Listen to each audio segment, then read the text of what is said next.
नमस्कार प्रिय विद्यार्थी मित्रांनी मैत्रिणींनो, स्पर्धा परीक्षा यशोमार्ग या आपल्या आवडत्या यूट्यूब चॅनलवर तुमचं मनापासून स्वागत करतो.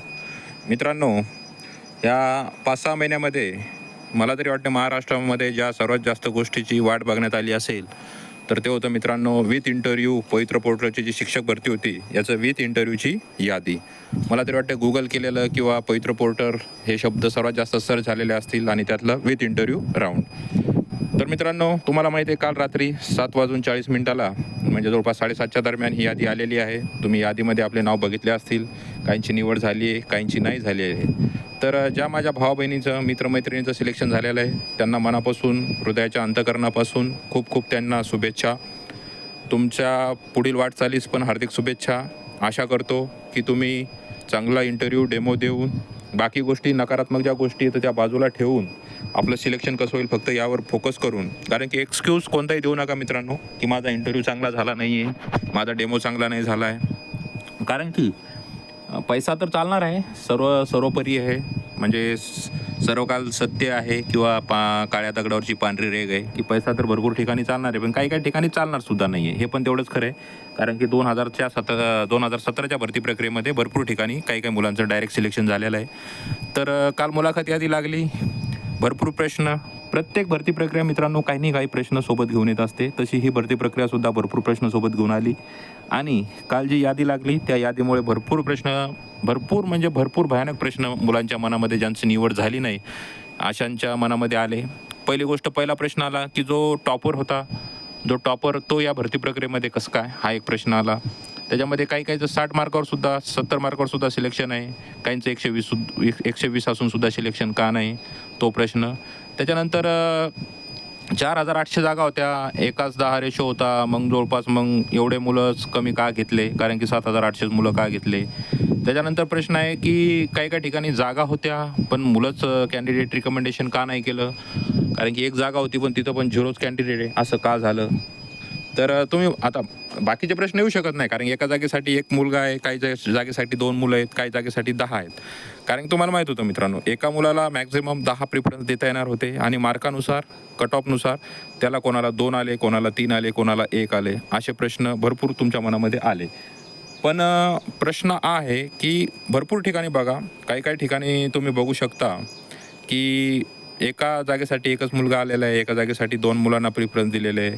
तर पहिली गोष्ट तर मित्रांनो, ज्यांचं सिलेक्शन निवड यादीमध्ये ज्यांचं पात्र ठरलेले आहेत अशा मित्रांना, भाऊ बहिणींना खूप साऱ्या शुभेच्छा. पण जे माझे भाऊ बहीण किंवा मित्रमैत्रीण आहेत ज्यांचं सिलेक्शन होऊ शकलं नाही, यांनी बिलकुल नाउमेद व्हायचं नाही आहे. मला माहिती आहे गायडन्स देणं, मार्गदर्शन करणं किंवा ज्ञानाच्या गोष्टी सांगणं खूप सोपी गोष्ट आहे.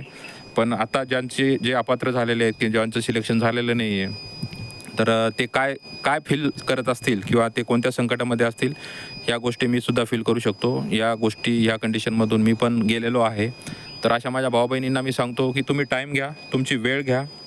तुम्हाला स्टेबल होण्यासाठी किती वेळ लागेल, फक्त विनंती आहे की स्टेबल लवकरात लवकर व्हा. कारण की आपल्याला भविष्यामधल्या ज्या भरती प्रक्रिया आहेत त्यामध्ये सुद्धा आपल्याला जे आहे याच्यामध्ये चांगले मार्क्स घेऊन सिलेक्शन कसं होईल याकडे आपल्याला बघायचं आहे. त्यामुळे लवकरात लवकर या गोष्टीतून जेवढं बाहेर येता येईल बघा.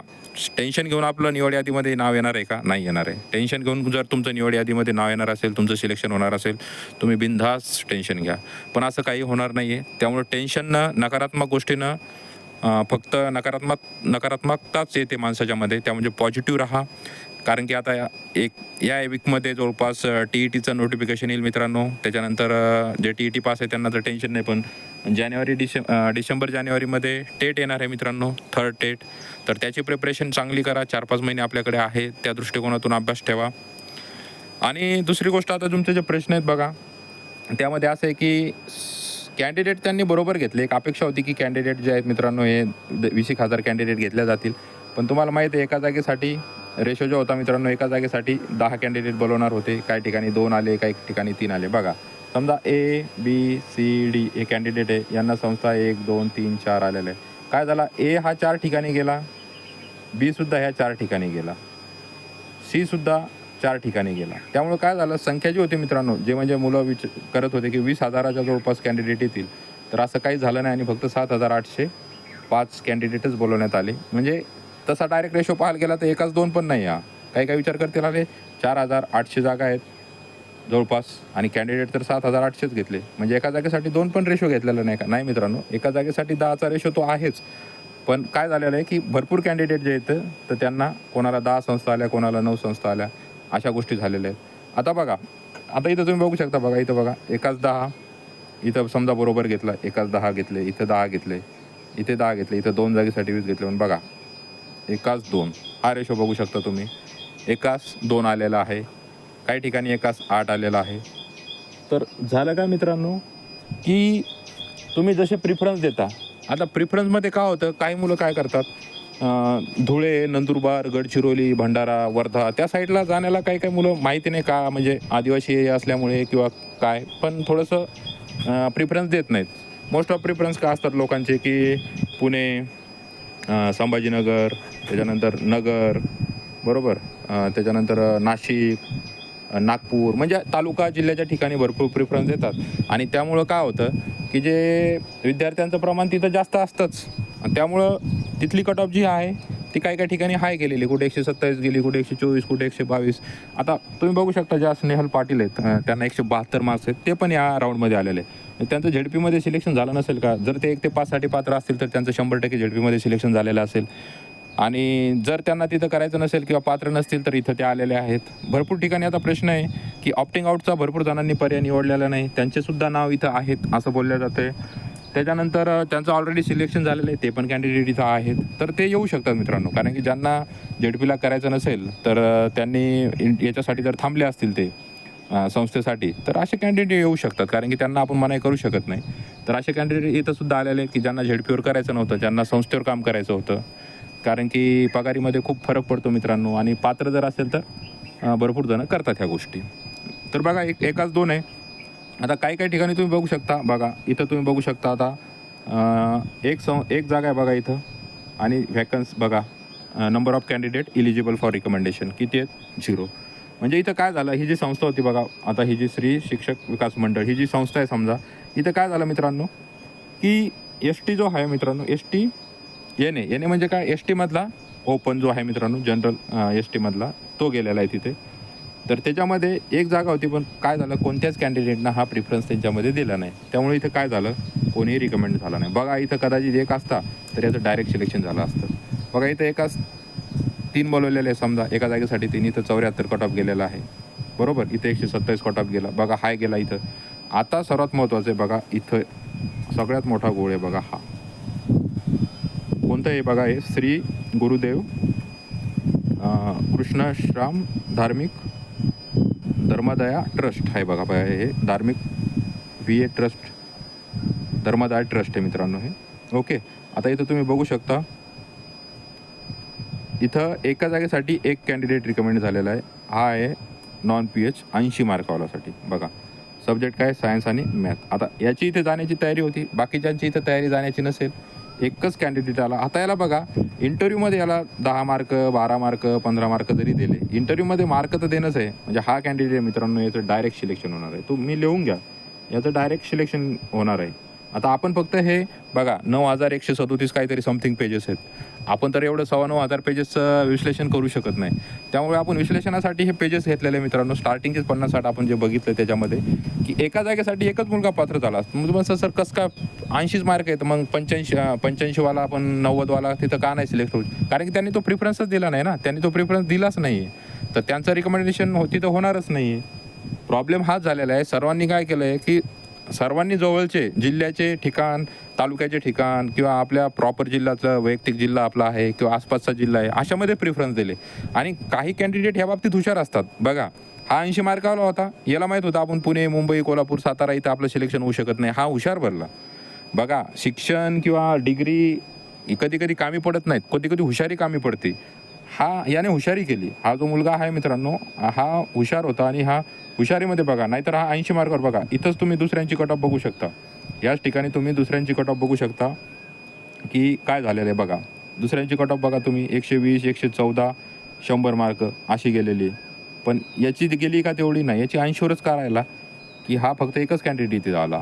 हा सर्वात मोठा प्लस पॉईंट झाला, की आता याला इंटरव्ह्यू जरी झाला, इंटरव्ह्यूमध्ये याला पैशाची मागणी जरी झाली, हा नकार जरी दिला, आणि समजा संस्था म्हटली की नाही आम्ही कॅन्डिडेट घेऊ शकत नाही, का, कारण की इंटरव्ह्यूमध्ये डेमोमध्ये फेल झाला, तो मुलगा काही करू शकतो ना. तो म्हणू शकतो चला व्हिडिओ रेकॉर्डिंग करा माझ्या इंटरव्ह्यूची किंवा डेमोची व्हिडिओ रेकॉर्डिंग मागणी करू शकतो तो कोर्टात, जर त्याचं सिलेक्शन नाही झालं. कारण की संस्थेला तर प्रॉपर कारण द्यावं लागेल ना की याचं सिलेक्शन का नाही झालं.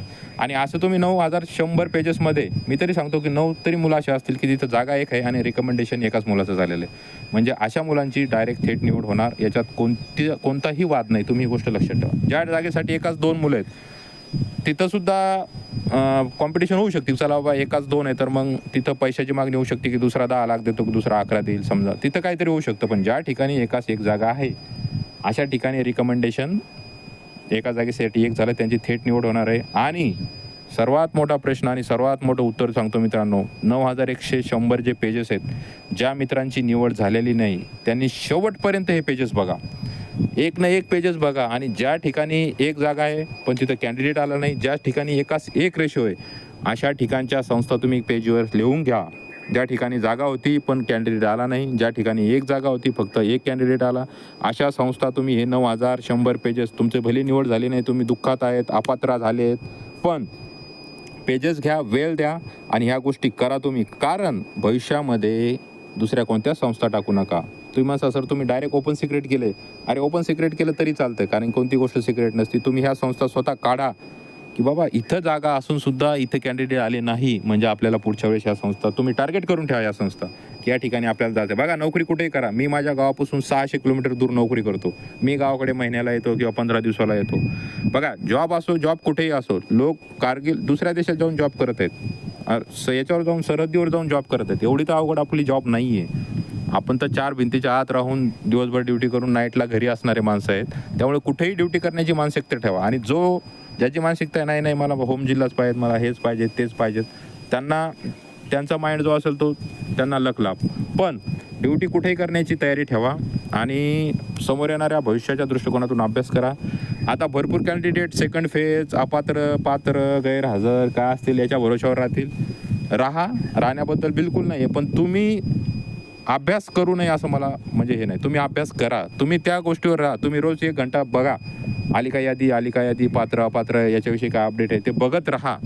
पण सर्व त्याच्यातच झोकून नका देऊ. नाही आता यादी येणार आहे, माझं त्याच्याचं सिलेक्शन होणार आहे असं तसं, परत तिथं 1-2 मार्कांना कटले तर त्याच्यातूनही जासाल आणि भविष्यात येणाऱ्या एक्झाममधूनही जासाल. त्यामुळे मोटिवेट राहा, याच्या दृष्टिकोनातून अभ्यास करा, भविष्याच्या दृष्टिकोनातून. फक्त ह्या गोष्टीत गुरफटत राहू नका की नाही आता माझं सिलेक्शन नाही झालं मग आता 10% आपण बघा त्या कधी येतील याची गॅरंटी नाही. त्या तर म्हणतात 10,000 जागा आहेत, त्याच्यातल्या संस्थेच्या 6,000 जागा आहेत, 6,500, 3,500 झेडपीच्या मनपाच्या याच्या जागा आहेत, त्या येतील, येण्याबद्दल प्रश्न नाही. पण कधी येतील याचं बघा. मुलाखत यादीला एवढे दिवस लागले, ती यादी कधी येईल आणि कधी नाही याची गॅरंटी नाही. तोपर्यंत मी 100% सांगतो आचारसंहिता लागणार आहे. तुम्ही म्हणाल सर तुम्ही म्हणजे मनानंच गप्पा मारता किंवा हे, माझं बोलण्याचं डायरेक्ट असतं मित्रांनो. तोपर्यंत 100% 2 महिन्यामध्ये अजून आचारसंहिता लागणार मित्रांनो. आणि 2 महिन्यामध्ये मला तरी वाटत नाही 10%च्या जागा भरल्या जातील म्हणून. याच्यामध्ये 2 महिन्यामध्ये TET काढतील, TETची एक्झाम कंडक्ट करतील आणि बस. माझी गोष्ट तुम्ही लक्षात ठेवा, भरती प्रक्रिया 100% होईल. 10% पात्र अपात्र गैरहजर माजी सैनिक काय असतील त्याची भरती प्रक्रिया मी 100% सांगतो भविष्यात होईल. पण या 2 महिन्यात ती होईल याची गॅरंटी लगे म्हणजे 0.1% सुद्धा नाही आहे. आणि ही सत्यता आहे. ज्यांना ही गोष्ट मान्य असेल ते माझ्याशी सहमत असतील त्यांनी सांगा सर आम्ही या गोष्टीची सहमत आहे, आणि ते भविष्याच्या दृष्टिकोनातून अभ्यास करतील. आणि ज्यांना 10%वर भरोसा ठेवून राहायचं आहे ते निवांत राहू शकतात. त्याबद्दल तुमचं नुकसान, माझं नुकसान काही होणार नाही. भविष्यात जर ती भरती प्रक्रिया लांबली तर भविष्यातल्या सुद्धा एक्झाममधून तुम्ही बाद होसाल आणि त्यामध्ये सुद्धा मार्क्स नाही आले तर आयुष्याचं खूप मोठं नुकसान होऊ शकतं मित्रांनो. कारण की तुम्ही कितीही त्याच्या भरोश्यावर राहिले तर जेव्हा ती यादी यायची तेव्हाच ती येणार आहे. त्यामुळे अभ्यास करा नीट. भविष्याच्या यादी आली तुमचं नाव आलं तर चांगलंच आहे ना सिलेक्शन. ते जर नाव तुमचं येणार असेल तर कुठं जाणार आहे का, कोणी ते नाव कट करू शकत नाही. पण भविष्या दृष्टिकोनातून तुम्ही भविष्याच्या एक्झाममधून पण कमी मार्क्स घेसाल आणि त्यामध्ये तुमची निवड होणार नाही तर भरपूर आयुष्यामध्ये संकट येतात. माझी एकच अपेक्षा आहे की ज्या मित्रमैत्रिणीचं भावा बहिणीचं नाव यामध्ये आलं नाही, कोणी निगेटिव्ह व्हायचं नाही आहे. मला म्हणजे अंतःकरणातून मी देवाकडे पण प्रार्थना करतो की ह्या शिक्षक भरतीच्या बाबतीत कोणती निगेटिव्ह गोष्ट की कोणी असं केलं कोणी तसं केलं अशी येऊ नये, मला एवढी अपेक्षा आहे. कारण की बघा नोकरी म्हणजे आयुष्य नसतं. नोकरी म्हणजे एक ठीक आहे, एक प्रेस्टिजची गोष्ट आहे. भरपूर आपण त्यासाठी प्रयत्न केलेले असतात. आज भरपूर जणांचं वय 30-35 इव्हन कोणी 40पर्यंत असेल. भरपूर जण शिक्षक भरतीचे जेवढे कॅन्डिडेट आहेत ह्याच्यातले 95% मी सांगतो 25+ असतील. कोणी 90% 30+ असतील, कारण की खूप दिवसानंतर ही भरती प्रक्रिया आलेली आहे. तुम्ही निगेटिव्ह होणं, निगेटिव्हिटी तुमच्यामध्ये येणं साहजिक आहे, त्याबद्दल दुमत नाही आहे. पण त्यामधून बाहेर येऊन आपल्याला भविष्यामध्ये आपल्याला उंच भरारी घ्यायची आहे आणि भविष्यातल्या सर्व भरती प्रक्रियामध्ये कोणत्यामध्ये तरी आपल्याला आपलं सिलेक्शन करायचं आहे मित्रांनो. त्यामुळं निगेटिव्हिटी सोडून द्या. 2 दिवस 3 दिवस तुम्हाला काय घ्यायचे स्वतःला सावरण्याचे घ्या. TET येणार आहे. ज्यांची TET निघलेले त्यांना प्रश्न नाही, पण ज्यांची TET बाकी असेल त्यांनीसुद्धा TET पास व्हा. आणि टेटसुद्धा डिसेंबर-जानेवारीमध्ये ती पण 100% होणार आहे. फक्त पात्र यादी 10% जागा भरल्या जाणार आहेत, त्या भरोश्यावर आता कोणी राहू नका. ती भरती प्रक्रिया होणार आहे, त्यांची ती भरती प्रक्रिया सुरू राहणार आहे, त्याबद्दल काही दुमत नाही. पण त्या गोष्टीमध्ये गुरफटत राहू नका. मला माहीत आहे मी काही खूप मोठा ज्ञानी नाही आहे, पण ह्या भरती प्रक्रियेमधून मी गेलेलो आहे. 4-5 वर्षाचा वनवास काय असतो याचा अनुभव आहे, त्या अनुभवातून मी सांगत आहे. मी सुद्धा अशीच रिझल्टची वाट बघायचो आणि समोरच्या मग इकडे मेन्स झाला की अरे नाही आपला मेन्सचा रिझल्ट येतो, इकडे प्रीकडे दुर्लक्ष व्हायचं, मग कधी प्रीसुद्धा निघायची नाही. तर असं करू नका. भविष्यामध्ये सर्व एक्झामचा चान्स घ्यायचा असेल तर अभ्यास सुरू ठेवा. निगेटिव्ह होणं साहजिक आहे. माझं काम आहे तुम्हाला मोटिवेट करणं. भरपूर प्रश्न आहेत, ते प्रश्न तुम्हाला माहिती आहे कोणत्या ठिकाणी कट ऑफ कमी गेला, 60वाल्यांचं सिलेक्शन झालं, कारण की काय झालं तिथं रिकमेंडेशन कमी गेले, एकच कॅन्डिडेट गेला, 2च कॅन्डिडेट गेले. जास्तवाल्यांनी काय केलं, जिथं जास्त कट ऑफ, जिथं जास्त मुलं गेले तिथंच प्रेफरन्स दिला, त्यामुळे त्यांना जास्त मार्क्स असून सुद्धा त्यांचं तिथं यादीमध्ये नाव आलेलं नाही. बाकी काही प्रश्न नाही. SOPद्वारे भरती प्रक्रिया होणार आहे. आशा करतो की कुठेही पैसा किंवा कोणत्या गोष्टी न चालता प्रॉपर फक्त मेहनतीच्या आणि अभ्यासाच्या दृष्टिकोनातूनच सिलेक्शन होईल अशी आशा करतो. आणि हा व्हिडिओ मित्रांनो जास्तीत जास्त लोकांपर्यंत पोहोचा. मला हे नाही करायचं आहे की तुमच्या माध्यमातून पैसा कमवणं किंवा आहे की तुम्ही, मला फक्त एक अपेक्षा आहे की तुम्ही निगेटिव्ह होऊ नये कोणत्याच गोष्टीमध्ये. बघा, नोकरी सर्वस्व नाही आहे. मला मान्य आहे की नोकरी एक प्रेस्टिजची गोष्ट आहे, पण नोकरी सर्वस्व नसतं. आयुष्य खूप महत्त्वाचं आहे आणि जो या भरती प्रक्रियेमधून गेला, मला तरी वाटतं एक माणूस म्हणून तो आयुष्यात नक्कीच यशस्वी होईल. भले तो नोकरी नाही मिळाली तरी. बघा, तुम्हाला माहिती आहे 10 लाख लोक नोकरीची तयारी करतात, त्यामध्ये 10,000 किंवा 20,000 लोकांचं सिलेक्शन होतं. बाकीचे म्हणजे लोक जगतच आयुष्य नाही, अशी गोष्ट होत नाही. तुम्हाला माहिती आहे फक्त 1% सिलेक्शन होण्याचे चान्सेस असतात सर्व गोष्टींमध्ये. UPSC बघा तुम्ही, MPSC बघा, स्पर्धा परीक्षा बघा. तर त्यामुळे कोणत्या भरती प्रक्रियेमध्ये बस त्या 1%मध्ये आपल्याला यायचं आहे, एवढं लक्षात ठेवा. परत एकदा सर्वांना हात जोडून विनंती, परत ज्यांचं सिलेक्शन झालेलं नाही त्यांनी दुःखात राहू नका जास्त दिवस आणि अभ्यासाची तयारी करा. ज्या माझ्या भाऊ-बहिणीची निवड यादीमध्ये नाव आलेलं आहे, त्यांचा डेमो आहे, मुलाखत आहे, त्या डेमोची मुलाखतीची तयारी सुरू ठेवा, सोबत अभ्यास सुरू ठेवा. कारण तुम्हाला माहिती आहे तिथं फक्त एका जागेसाठी एकाच सिलेक्शन होणार आहे, बाकी 9 जण तिथूनसुद्धा निवड यादीतून बाहेर येणार आहे. तिथं पण 1% सिलेक्शनचे चान्स आहेत, 90% तिथंही अपात्र होणार आहेत. निवड यादीमध्ये नाव आलं म्हणजे आपण तिथं निवड झाली असंही होत नाही, त्यामुळे त्या भ्रमात राहू नका. आणि डेमो इंटरव्ह्यू जेवढा चांगला देण्यात येईल, तुम्ही प्रत्येक गोष्टीचा तुमचा जो सब्जेक्ट आहे ना त्याचे 1-2 टॉपिक तुम्ही चांगले करा, त्या टॉपिकवर डेमो द्या, घरात बसून आईवडिलांसमोर डेमो द्या. कॉन्फिडन्स वाढवा तुमची, म्हणजे तिथं बोलण्याची जी असतं मित्रांनो, तिथं कॉन्फिडन्स तुमचा लूज झाला नाही पाहिजे. त्या दृष्टिकोनातून तुम्ही तयारी ठेवा, कारण की एका जागेसाठी 10 आहेत पण एकच निवड होणार आहे, 9 तिथेही अपात्र होणार आहे, त्यामुळे परत निगेटिव्हिटी येणार आहे. त्यामुळे त्यांनीसुद्धा अभ्यास सुरू ठेवायचा आहे आणि भविष्यात मी तरी म्हणेन सर्वांचं चांगलं होईल आणि सर्वांचं सिलेक्शन कुठे ना कुठे होऊन जाईल. परत एकदा सर्वांना मनापासून धन्यवाद. ज्यांचं सिलेक्शन झालं त्यांना मनापासून शुभेच्छा. चांगली तयारी करा, नाव कमवा, आपल्या आईवडिलाचे स्वप्न साकार करा. व्हिडिओ आवडल्यास व्हिडिओला लाईक करा, चॅनलला सबस्क्राईब करा. परत आपण नवीन व्हिडिओमध्ये लवकरच भेटू. तोपर्यंत धन्यवाद. जय हिंद, जय महाराष्ट्र.